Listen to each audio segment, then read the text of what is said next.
Assalamualaikum warahmatullahi wabarakatuh. Judul dari survei kami di sini adalah provider yang digunakan oleh mahasiswa statistika 2018 untuk paket internet. Kami di sini memakai uji validitas dan reliabilitas. Sebelum itu, perkenalkan anggota kelompok kami dari kelompok 4 yaitu Adelia Nazwa, yang kedua Fitri Anjani, yang ketiga saya sendiri Kansa Septri Maharani, yang keempat Rafilza Afra. Baiklah, yang pertama, uji validitas. Pengujian validitas digunakan untuk mengukur sah atau valid atau tidaknya butir kuesioner. Kuesioner dikatakan valid jika butir pertanyaan kuesioner mampu untuk mengungkap sesuatu yang akan diukur. Untuk mengetahui apakah kuesioner yang kita susun tersebut mampu mengukur apa yang hendak kita ukur, maka perlu diuji dengan uji korelasi antara skor atau nilai tiap-tiap item atau pertanyaan dengan skor total kuesioner tersebut.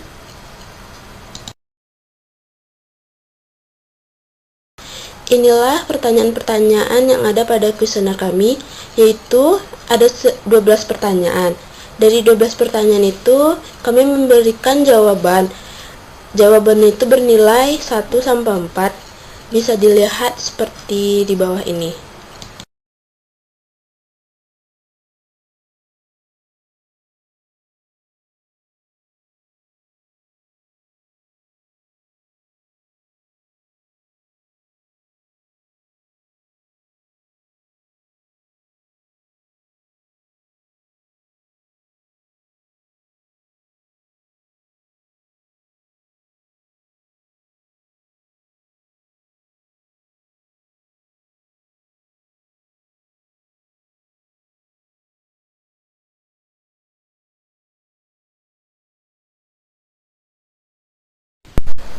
Uji yang kedua yaitu uji reliabilitas.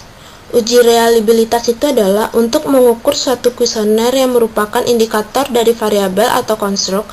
Butir pertanyaan dikatakan reliable atau andal apabila jawaban seseorang terhadap pertanyaan adalah konsisten.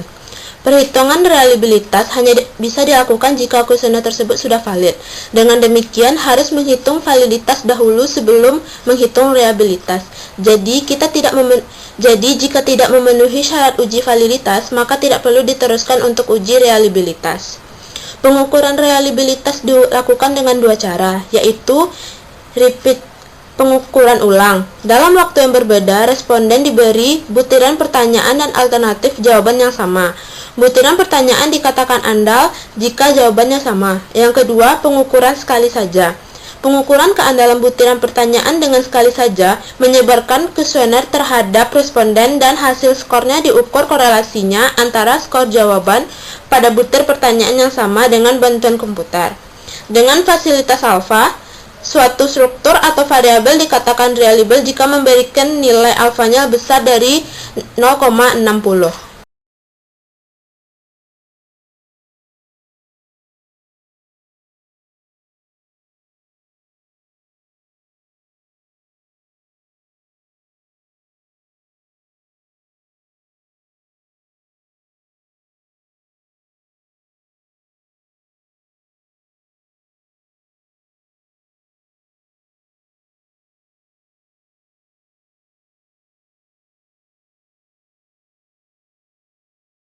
Baiklah, di sini saya akan mencoba menguji uji validitas. Yang pertama, langkah pertama itu kita input data kuesioner ke dalam Excel dalam bentuk skala yang kita gunakan, yaitu skala dalam bentuk angka atau kuantitatif. Bisa dilihat seperti pada Excel di bawah ini. Kan providernya sudah kita ubah nilainya menjadi angka. Kualitas jaringannya sudah kita ubah juga menjadi ke dalam bentuk angka. Fasilitasnya juga kita ubah ke dalam bentuk angka. Langkah kedua, tambahkan kolom ke samping untuk total dengan R-tabel seperti yang ada di Excel ini.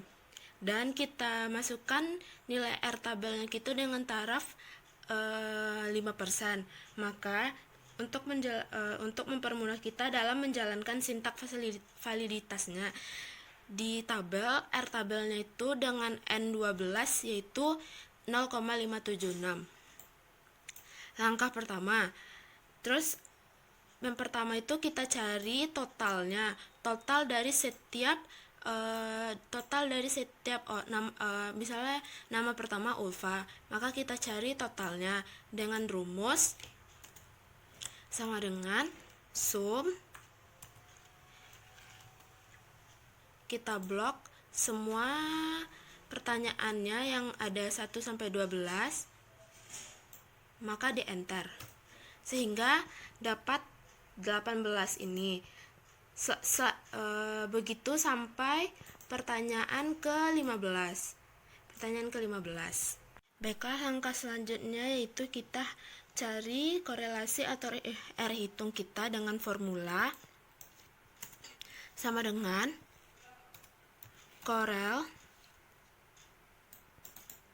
Kita masukkan nilai provider apa yang digunakan itu, kita masukkan semuanya. Terus titik koma, terus dimasukkan nilai total semuanya, jangan lupa di stringer, sehingga nanti kenapa di stringer, biar kita mempermudah kita untuk mengcopy atau paste, lalu enter, maka didapat nilai korelasinya sebanyak 0,8362229978. Begitu sampai pertanyaan ke-12, sehingga nanti pertanyaan ke-12 dapat 0,3252000547.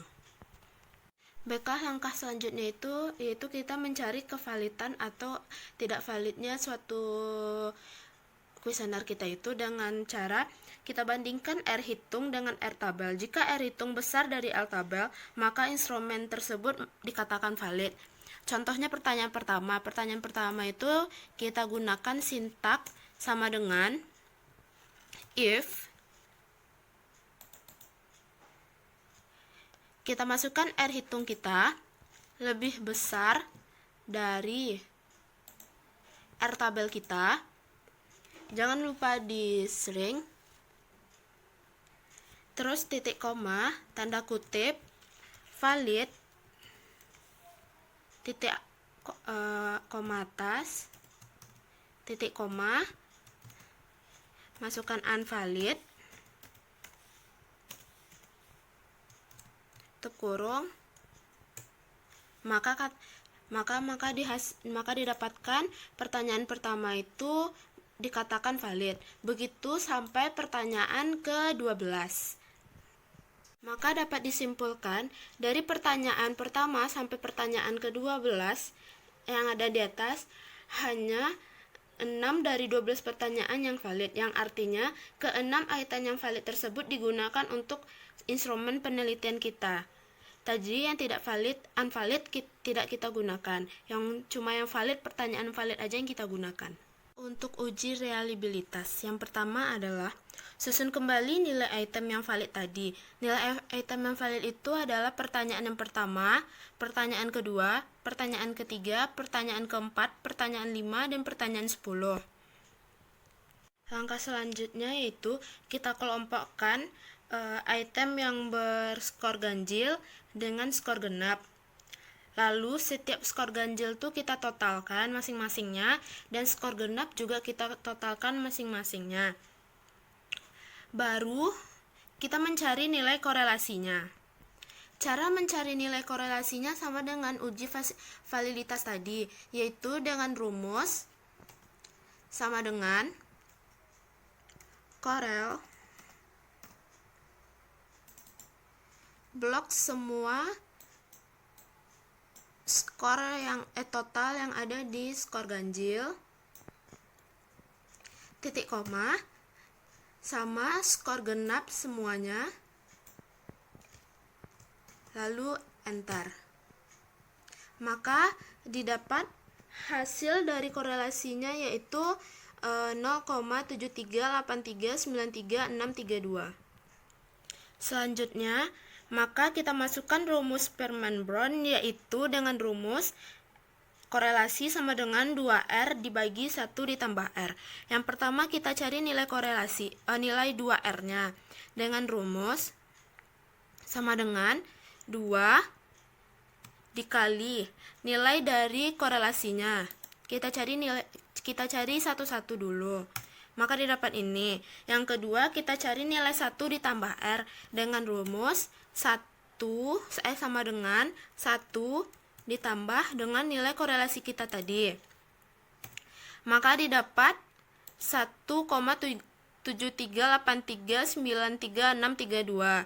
Maka didapatlah nilai R kita, yaitu dengan rumus sama dengan masukin nilai 2R kita dibagi sama dengan 1 ditambah R.